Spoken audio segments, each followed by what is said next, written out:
Sayo pa lang sa buntag ng mata naming tanan. Ang uban nagluto, ang uban ng hugas, ug ang uban tamang cellphone lang. Gubot kayo ang kusina, pero okay ra. Tagsarabay ang makabanding sa imong pamilya. So sulita mintras naa pa. November 1 na, All Saints Day. A day to remember the dead and cherish the living. Today, we remember not with sadness, but with love. Kada kalag-kalag, naa gani recipe nga dili mawala. Ug dili biko, suman. Kay ug mahal na adlaw binignit man, karon magsuman ta. Oo, simple lang tanawon ang suman. Pero ang naka-special ani, ang mga kamot nga nagbuhat ug ang memories na makip nimo. So dapat i-cherish nimo na ron mintras present pa kay moabot ang time na wala na. So cherish every moment na kauban ni mong loved ones because time will come imuha na lang i-cherish ang mga memories na kauban sila. Gibutang na isa-isa ni mama ang suman sa kaldero kay ready to fire ni Sharon.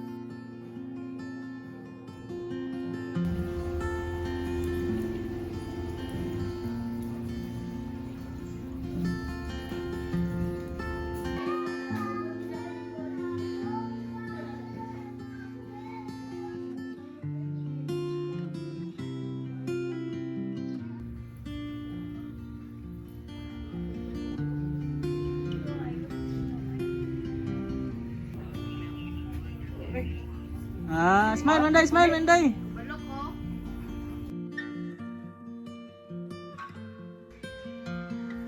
After almost 1 hour na pagpabukal, hapit na jud maluto atong special suman. So while naghulat ta, inom sa tagamay nga drinks kay na stress na ba tagamay no. Grabe biyang inita ni magluto.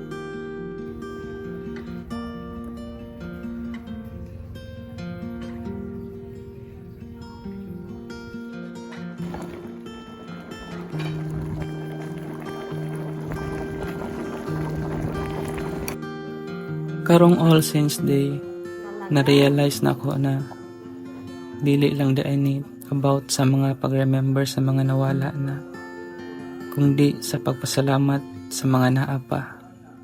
Sa simpleng paghimo namo sa suman, natun-an ako kung unsa ka importante ang pamilya, ang oras, ug ang love nimo sa ilaha nga dili mawala.